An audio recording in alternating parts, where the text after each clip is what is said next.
আমার বন্ধ অন্তর তুমি খুলে দাও। এই অন্তর নিয়ে আমি তোমার বিদ্রোহী বান্দার সামনে মানে কালাম পেশ করে দিব। আল্লাহ নবী দোয়া করলেন, রব্বি শরহ লি সাদরি ওয়া ইয়াসসির লি আমরি। আর আমার এই দাওয়াতের কাজটা তুমি আমার জন্য সহজ করে দাও। আল্লাহ তাআলা তুমি সহজ না করলে এই জমিনে কোনো কাজ কারোর জন্য সহজ হতে পারে না। তুমি সহজ কাজকে কঠিন করলে এই জমিনে কোনো ব্যক্তি কোনো কাজ সমাধান করতে পারবে না। সুতরাং এত বিশাল কঠিন কাজ একজন আল্লাহর বিদ্রোহী বান্দার সামনে গিয়ে আল্লাহকে মানার কথা আমি বলবো, তার মানুষ হত্যা করাচ্ছি, আমি একজন আসামি হয়ে একজন বিচারককে দাওয়াত দিব, বড় কঠিন রে মাওলা। আসলি আমরি, আল্লাহ তুমি আমার কাজটা আমার জন্য তুমি সহজ করে দাও। সুবহানাল্লাহ। যদি আল্লাহ কোন কাজকে সহজ করেন তাহলে এই কাজ কি অসহজ থাকবে? সেটা সহজে সম্পাদন হয়ে যাবে।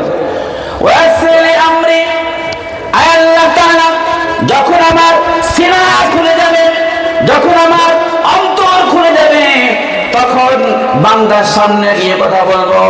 সেই কথা বলতে সে না বুঝে, আমার কথায় যদি না বুঝে, তাহলে তার ভিতরে আমল করবে কি?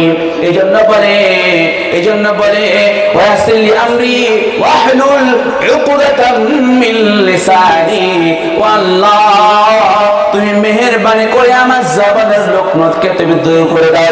সুবহানাল্লাহ।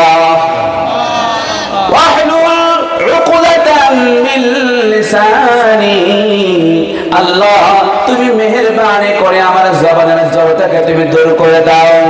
তাহলে ইয়াফকাহু কওলি, তাহলে আমার কথাগুলো তারা বুঝতে পারবে। আল্লাহ পাক দোয়া কবুল করেন।